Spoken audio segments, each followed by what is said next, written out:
From the Times and the Sunday Times, this is The Story. I'm Manveen Rana.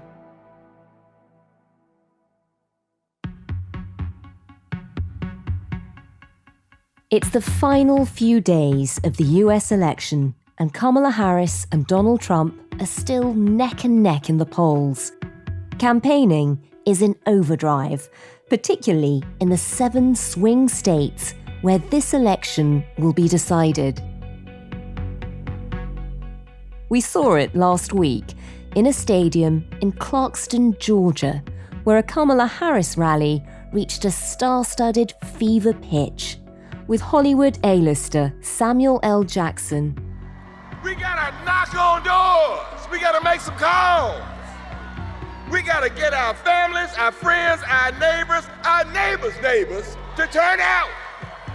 To turn up and turn up. Oscar-nominated director Spike Lee. Sisters and brothers, all races, gender, we have to fight. We fight, we win, we fight, we fight.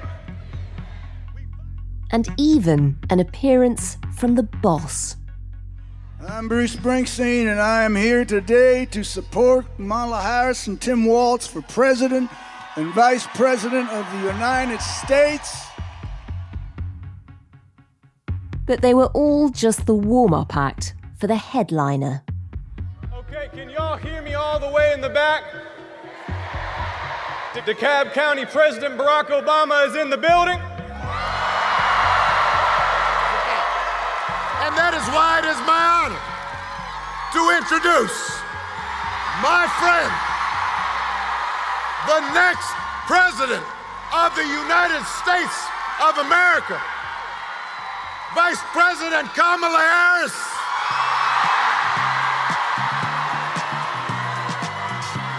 Good evening, Georgia!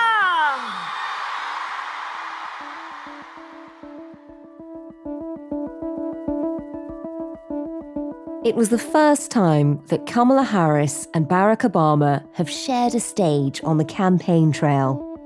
But the location for this monumental moment in the campaign spoke louder than anything the two politicians could say.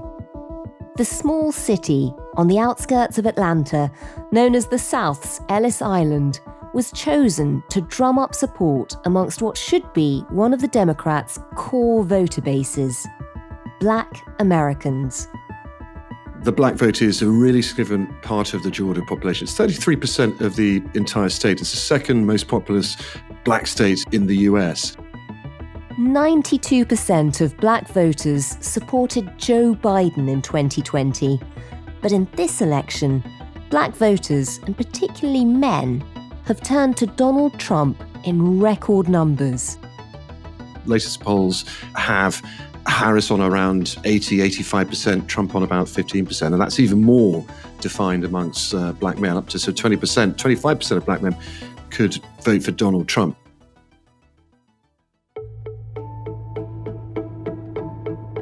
Black men aren't the only traditional Democrat voters who are peeling away to the Republicans in this election.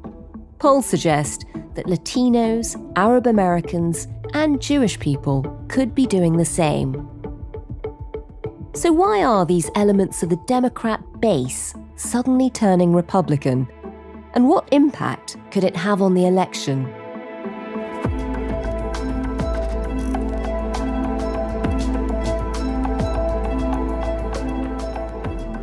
The story today: the Democrats voting for Trump.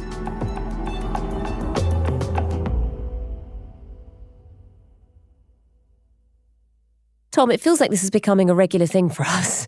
But just tell us where you are and just reintroduce yourself. Well, I'm Tom Newton Dunn. I'm covering the election for the Times here in the United States. And I've just spent the last 3 or 4 days in Georgia, which is a place I've never been before, actually, a US state in the South, big swing state in the election, one of the really key battlegrounds, huge amount of electoral votes. It's a really fascinating state, actually, and a real clash, if you like, between traditional South with some traditional views across all the different demographics, and the new America, if you like, the 21st century America with the tech industries and the modern industries really growing, especially places like the big cities like Atlanta. And just describe what it's like driving through. What does it look like? So it's this really sprawling, brand new modern metropolis in Atlanta. And then you drive only really a few miles outside of Atlanta, half an hour or so into the countryside as we did. And the Old South is absolutely there and very, very visible. Sometimes you see the Confederate flag flying, which has quite a lot of perhaps quite controversial overtones these days. We went to a town called Covington, which is about an hour east of Atlanta. And it's where the Dukes of Hazzard was filmed. If you remember the old TV series, you remember that. Lots of cars jumping up in the air. So it's a very interesting mix of quite a lot of different things. And Tom, while you were there, you were talking to one voting demographic in particular. Why will the black vote, and black men in particular, why will they be so significant in Georgia? Well, Georgia first has a huge amount of electoral college votes, has 16 electoral college votes. The winning candidate needs to get 270. It's quite a big deal in these swing states. Only Pennsylvania, the biggest swing state of all, has got more electoral college votes at 19. So it's the second biggest prize really in this entire election. But also the margins are unbelievably tight. Joe Biden did win Georgia in 2020, surprisingly really, because it had gone Republican in 2016 and for some years before then. But he won it by the tightest possible margins, 49.47% of the vote versus Trump's 49.24, basically 10,000 votes in it. And you remember Donald Trump caused quite a controversy. In fact, he's still facing a prosecution for this, for bringing up the Republican governor of Georgia to say, all I want to do is this. I just want to find 11,780 votes, which is one more than we have, because we won the state, and flipping the state is a great testament to our country. Because the polling for this race remains incredibly tight. Donald Trump seems to have a very slight lead in Georgia at the moment of 1 or potentially 2 points. But again, that's very much within the margin of error. So it's a big prize and it will be incredibly tight. And it is really interesting. I mean, Georgia in particular, what helped to win it for Joe Biden was the black vote, campaigning hard and having a proper grassroots movement, getting people out to vote. That's partly what swung it. Why are black men in Georgia now turning to Donald Trump? It's absolutely fascinating. And actually, I don't think it's particularly just in Georgia either. It's a trend you can see repeated quite a few of the US states. It really depends which kind of age group you talk to. So black guys in their 70s, 80s, absolutely firm Democrat, as they always had been. But the lower down the age group you went, into the 50s, 40s, and down into 30s, the more Trumpy, if you like, they became. Really? I think there's a number of different reasons. Quite a bit going on here. Memories of the civil rights movement, all the reforms of the 60s that the Kennedys brought in, that's certainly fading amongst the younger generation. Older black people, older black men remember that obviously very clearly, and they're sticking firmly Democrat. But men in their 20s, 30s, they've got no memory of the civil rights movement, of all the struggles. So they feel less of affiliation there. There's also what some people say is the macho thing, and that's prevalent across the entire male vote. A lot more men across every race are voting for Trump than women. And some people put that down to Trump is more macho, he's more alpha male, he's more blingy. The sexist element potentially for Harris as well. One man, in fact, told us he thought Harris, as a woman, wouldn't make very good decisions because women always make decisions with their emotions, and he was troubled by that. Oh, wow. Yeah, I didn't think you'd like that, Manveen. I was wondering whether to tell you about that or not. No. We obviously challenged his view, but that is absolutely one of the views. But shocking that is still the way people see a female politician. What else are they saying? Because Donald Trump doesn't seem like the sort of person they'd be able to relate to. The economy is a big deal. How well off you are, the affordability factor, prices is absolutely the number one big issue here. So why do you think you might vote for Trump this time? Well, I was talking about this last night too.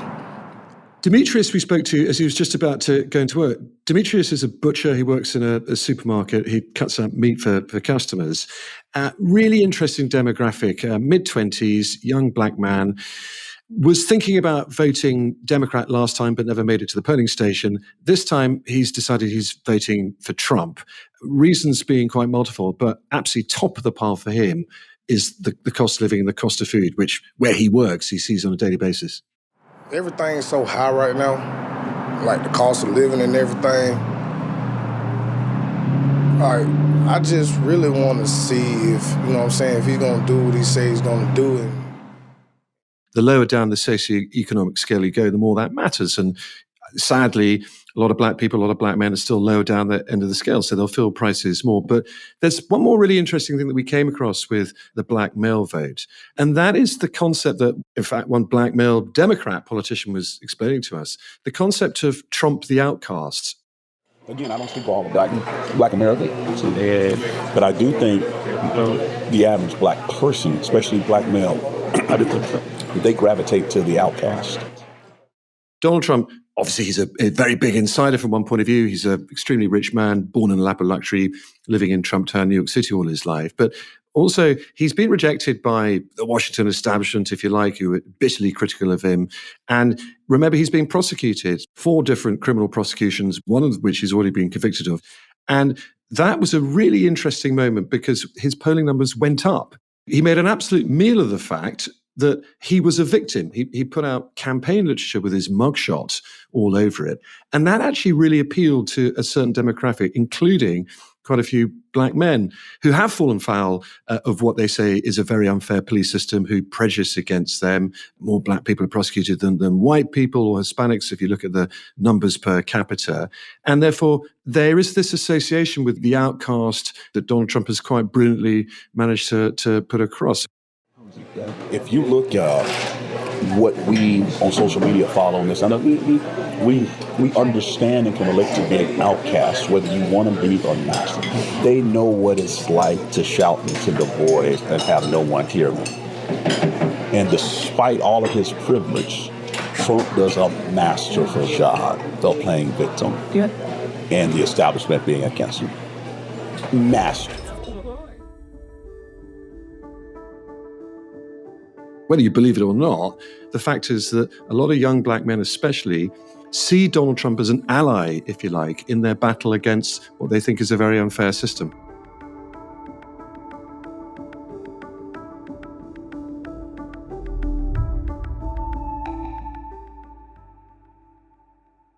That's so interesting and so unexpected, the idea of being an outcast when you're as rich and as establishment, really, as Donald Trump.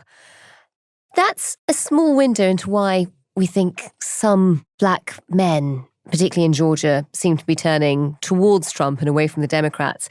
They're not the only ones, though. Quite a few traditional Democrat groups seem to be heading the other way. Just talk us through the other demographics that are shifting towards Trump. Yeah, it's across the board, actually. And it's, you have to feel for US politicians sometimes, which you won't hear too often, but the sheer number of different groups, different interests, different demographics they're trying to appeal to at once is mind-boggling. But let's go through them. So Latinos, around 20% of the US population, the fastest growing demographic in the US. Traditionally, Latinos have overwhelmingly voted Democrat, because of the Democrats, obviously more pro-immigration. Huge amounts of Hispanics in the US now are themselves migrants. So in 2020, 63% of Latinos voted for Joe Biden, 37% for Trump. Now that's down to 56% planning to vote for Harris, 42% for Trump. So quite a significant shift going on there as well. It's a real shift. Yeah, it is a big shift. And, remember, 5-10 percentage points on a demographic that's a fifth of the US population, that's millions and millions of votes. Yeah. And disproportionately, there's a huge amount of Hispanics in a couple of quite major swing states. So Arizona, almost 1 in 3 of every voter in Arizona is Latino. And that is a very, very tight swing state indeed. Again, 1 point between Harris and Trump there. So these people really matter. Both Donald Trump and Kamala Harris have done big sit-down interviews, repeated interviews with the Spanish language TV stations Telemundo and Univision. Estamos de regreso en este encuentro histórico entre votantes latinos y el expresidente Donald Trump. And we're back, President Trump. Our next question comes from Guadalupe Ramirez. And they're spending a fortune on adverts in Spanish. Y charlatanes. Y si hablamos de soluciones para nuestra frontera, nadie luchará más que Kamala Harris. Cuando fue fiscal de un estado fronterizo. So another hugely contested demographic. Who else are both sides really targeting? Who else seems very contestable now in a way that they weren't in the past? So the Jewish vote, again, another traditionally very democratic group of people. 2020, 68% voted for Biden, 30% for Trump. Now, again, those numbers have come down. Only 62% are going to vote for Harris this time. So that's about 6% of the Jewish vote. The Jewish vote isn't huge. It's roughly 2-3% of the entire American population. But again, that they all add up. The Catholic vote, that's quite a big one. 1 in 4 of all Americans identify as Catholic. And they've traditionally been slightly more Democrat than Republican. 52% Catholic voters voted for Biden in 2020.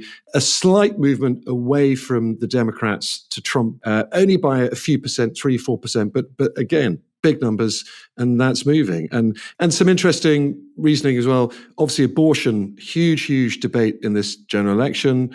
Catholics generally a bit more conservative as well in their principles. And there was also a quite unfortunate event, I think, for Harris a couple of weeks back, the Al Smith dinner, which is this big Catholic fundraising dinner the Cardinals organize in New York City every single year just before the election. It's tradition for both presidential candidates to turn up and lightly tease each other. Except Harris this year didn't turn up. She was campaigning in Michigan instead. That really upset certainly everybody at the dinner. I'm sorry, why is Vice President Harris not here?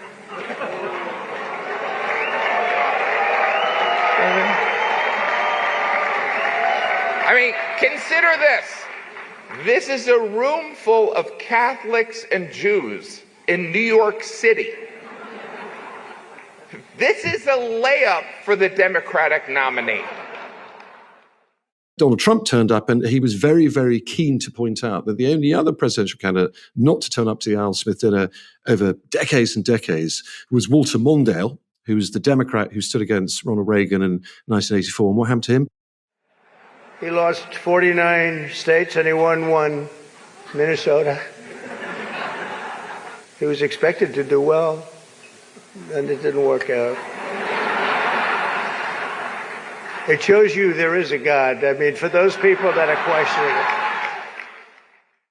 That won't happen this time, but it definitely upset a few Catholics and a bit of an own goal there by the Harris campaign. And interesting that she happened to be in Michigan at the time, because whilst Catholics and Jews are sort of quite evenly spread across the states, Michigan in particular is a swing state that could be swung really this time by the Muslim vote. Just tell us what's happening there. I spent some time actually up in Michigan a few weeks back. Michigan has the highest proportion of Arab Americans across the whole of the US. Almost 250,000 people, Arab Americans, live in Michigan out of a state population of about 10 million. So it's a sizable voting bloc. Dearborn, which is a little place just outside of Detroit, to the west of Detroit, is America's first ever Arab majority city as of last year. They're very well integrated there. I have to tell you that, although shop signs are in Arabic and English, everyone also drives around with stars and stripes flags on their trucks. So they certainly see themselves as American first. But Arab Americans, Muslim Americans, they're not always Muslim, but a lot obviously are. They're particularly sensitive to events in the Middle East. They either came directly from the Middle East, or their parents or grandparents did, or they've got family, cousins still there. So the war in Gaza and lately Lebanon has been a really, really big deal for Muslim voters, especially in Michigan where there are so many. And it's done the Democrat vote, first by now Harris, intense damage. Many people feel backstabbed by the current president, that he ran on decency, ran on empathy, humility, and we have not seen that decision-making reflected in the choices that they have made towards what's happening in Palestine. So the numbers are really, really stark here. Joe Biden beat Trump by 59% to 35%. Now that's almost been flipped. Trump is now ahead on the Arab American vote by 46% to Harris's 42%. And it is all down to Gaza because the US administration under Joe Biden, which of course Harris is vice president, very, very strongly supportive of Israel, only lately have been more critical of how Israel hasn't been taking enough attention at all in killing civilians and have turned up the rhetoric a bit there. But still American arms keep flowing to Israel, and that has really upset people. But Lebanon has just intensified that.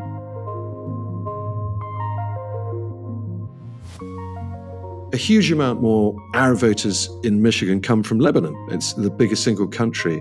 And they're seeing their country going through real turmoil now, and it's absolutely infuriating them. So in a swing state like Michigan, again, another incredibly tight vote, pretty much a dead tie at the moment between Harris and Trump, you really cannot afford to alienate 250,000 people.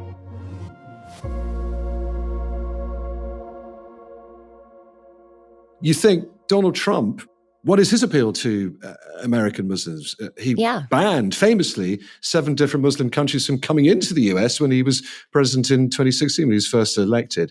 And he's got a plan now deporting 15 million illegal migrants. So you wouldn't necessarily think there's a huge appeal there for American Arabs, American Muslims. Do either of those things put you off? Yes and no. So he said a lot and done less. Again, he's coming from business perspective. I wouldn't really believe he would do that as much like, he's just saying it to back up his campaign. If he does that, he'll be impacting the economy. And this is not really one of his goals. So to summarize, you're going to vote for Trump because he's not going to do precisely what he says he's going to do. I guess so. If you're the incumbent, if you're Harris and you have to defend your administration's policies, it's a lot harder. If you're Donald Trump, you've got quite a lot of liberty. So Trump's great line for the conflict in the Middle East at the moment, both Gaza and Lebanon, is, well, if it was me, if I was in charge, October 7th would never have happened. Pretty hard thing to claim, but it's quite a clever line because it appeals to both sides. Arab Americans very much like hearing that. And of course, Jewish Americans like hearing that too. Who doesn't want peace?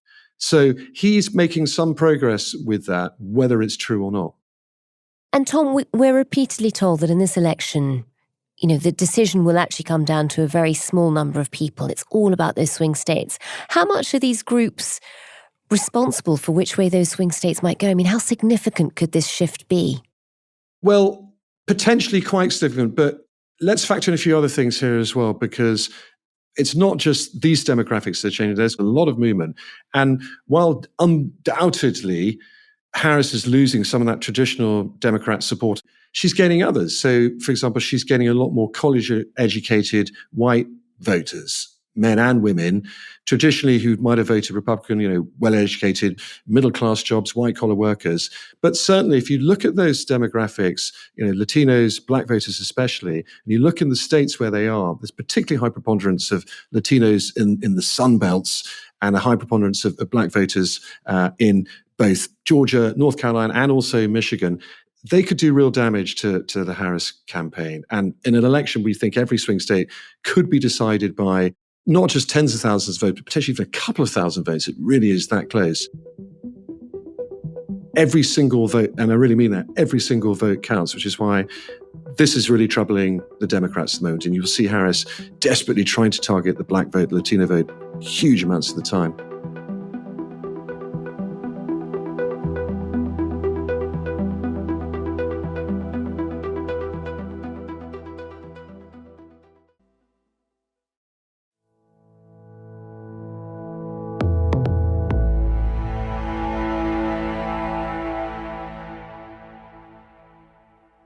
Tom, you've talked us through how there are some demographic groups that seem to be shifting away from their traditional allegiances. This is effectively the base of the Democrat vote that now seems to be questioning whether it might vote for Trump.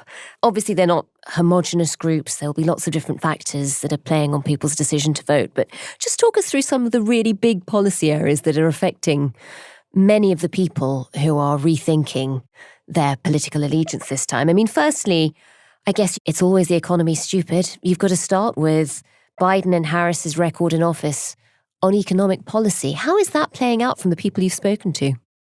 If you ask anyone, pretty much any demographic, they will put the economy at absolutely top of the pile. The US economy is actually pretty strong. US growth GDP is pretty good under Biden. In fact, it's stronger under Biden than Trump. Job creation under Joe Biden also higher, wages also going up. But the single biggest thing that people feel, that people see, and that they're reacting to is inflation, which has soared in the US. It rocketed up over 10% a year or two back. That has had a massive effect on prices and has been high for several years. So the price of eggs, for example, that's a huge talking point. Eggs were $1.50, $2 for a dozen eggs. Some places now you pay $4.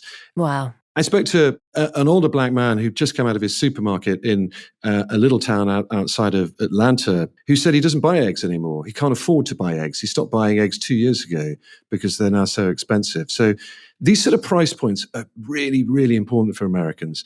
There's an extraordinary statistic along the lines of 7 out of 10 Americans don't have $1,000 in their bank account. If they were hit by emergency, they'd just be in serious trouble. They'd have to borrow. They just don't have that financial cushion anymore. So the economy prices and how they're feeling, even though the economy is now growing quite strongly again, it is an absolutely key motivating factor for voters. The other one is immigration.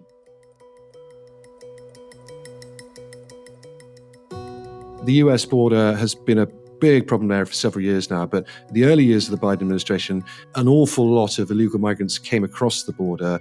The Biden administration reversed some of the tougher measures that the Trump administration had done, and Biden and Harris, who had a particular job to go down and try and sort out the border, are seen very much responsible for this large influx of illegal migrants. And I think if you look at those demographics, they probably play out stronger, both the economy and migration, with those swing demographics we've been talking about, especially the Black and Latino vote.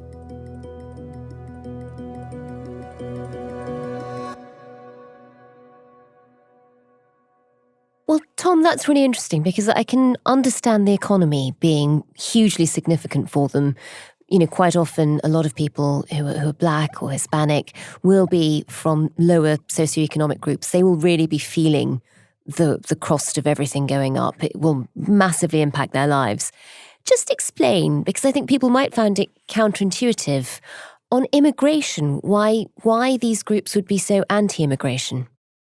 It's because, quite frankly, first generation, second generation migrants, Hispanics maybe who've arrived, they have settled, they're now American, they've got a job, they're being paid reasonably well, and they see, like anyone else, no matter what the color of your skin is, your background, anyone coming in who's prepared to work for cheaper, do a better job than you, is a potential threat to you. How are the Democrats approaching this if they're seeing some of their vote escaping effectively, shifting ground towards Trump? How are they talking to these voters? How are they bringing them back into the fold? Well, they're trying everything they possibly can, is the answer. They're rolling out policies on migration. Kamala Harris keeps on talking about this great cross-party border bill that she wanted to pass through Congress with Joe Biden that Donald Trump blocked, that would have toughened up the border a lot. That's her big argument there. On the economy, both Trump and Harris have rolled out a whole load of different measures to try and appeal to the poorest in society, really. Tips, for example, not taxing tips. Trump came up with the idea first. Harris very quickly copied him. So they're rolling out everything they can. But there's also some browbeating going on that hasn't necessarily worked. Barack Obama, for example, a week back was on the campaign trail and said, look, I want to speak directly to Black men here. Let's be honest, there's quite a few of you who've still got a problem with a woman in the White House, and that's a bad mentality, and you've got to change it. How did that go down? It went down badly because, though that is certainly the view of some young Black men, some white men as well, it's not the prevalent view, I don't think. And It felt to them they were being patronized. And Barack Obama has a very interesting place really in the American public's view. He's still very, very popular as an ex-president, but certainly amongst the Black community, he's less popular, and certainly amongst Black men and younger Black men. And the reason for that's really interesting, as it's been explained to me, when he was elected the first Black American president, he was really seen by the African-American population as as really the Messiah, the man who's going to come in and solve all their ills, and they were unbelievably pleased. And though he certainly tried to solve some, he didn't solve them all, and there was a great feeling of disappointment amongst the black community that he didn't do more, especially amongst young black men who really wanted him to get on top of what they saw was quite a racist police structure. So I came across Brian Dunn in Covington, a small town outside of Atlanta. He's a black man. He runs his own barbershop. In fact, he runs a couple other businesses as well. He's doing reasonably well. He was a wonderful character, incredibly eloquent, but angry as well, really angry. He voted for Obama in 2008, has said he will never vote for anyone ever again. He's completely disengaged and furious. I refuse to leave here for 1 second to go stand in line to vote. For what? It's the illusion of inclusion. You're not about to, these people ain't listening to me. The president is not elected, he's selected. So there's a lot of disillusionment now with Barack Obama, and that has turned into disillusionment with the Democrats and disillusionment entirely with the whole American political system.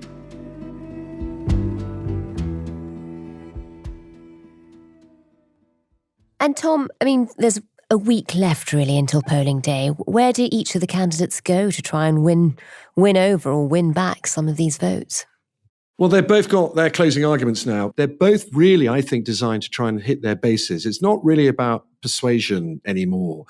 The number of undecided voters left are tiny, maybe 2-3%, maybe 5% at a good case. But it's really now all about motivation, motivating your base to come out. And that means for Kamala Harris, she really does need black voters to come out for her, especially in these sort of key swing states, Georgia, North Carolina, and Michigan as well. And it's really trying to persuade all their base now to be scared, to really worry about what the other girl will do to your country. And that means that's a good reason for you to get off your couch. And Tom, you said at this stage of the election campaign, both sides are really focusing on getting their base out. In terms of the people you've been talking to, the people who in the past have been loyal Democrat voters who are shifting towards Trump, is there something going on that is a fundamental shift in the base of each party?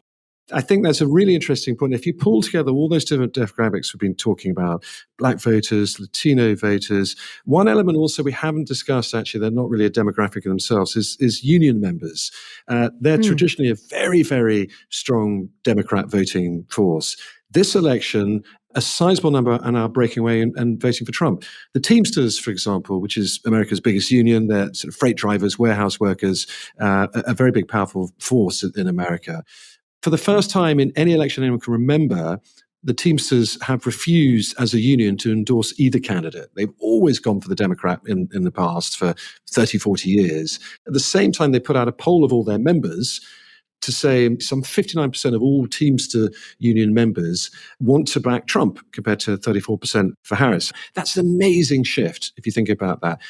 Blue-collar, traditional American workers by almost 2-1 now going for Trump. So if you put that together with the Latino voters and the black voters, and maybe some of the Jewish voters as well, the one thing they've all got in common is that they're down the lower end of the socioeconomic scale. And I think there's a real theme in this election that those voting for Trump are very different to those voting for Harris in that modern day America, for all the developments of tech and AI, mass migration, everything that's going on that we're familiar with in Britain too, modern America just isn't working for these people. And they're feeling that the path America is on, all the big changes, is really doing some bad things for them. So Trump is offering them something different. He's offering to make America great again, taking America back to a bygone age where it was a great powerhouse in industrial production and the like, where Harris absolutely is associated with the new modern America. She's a woman, she's half Indian, half black, and she comes from California, the land of tech. So I think if you look across the board at all these different groups, this election is all about two different versions of America. And those two candidates, Harris and Trump, offer two very, very different versions of America, which is why this election is not just absolutely fascinating, but also going to be really, really interesting for the future of America itself and what course it then takes.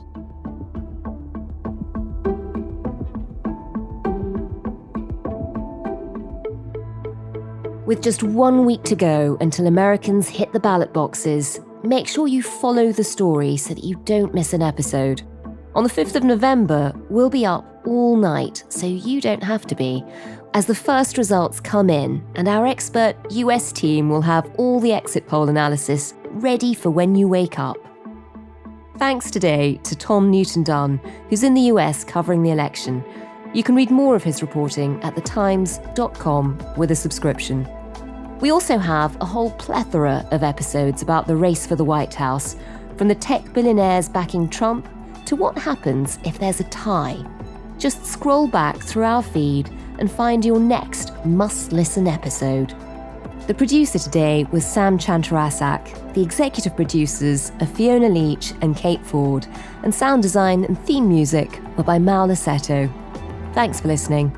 We'll be back tomorrow.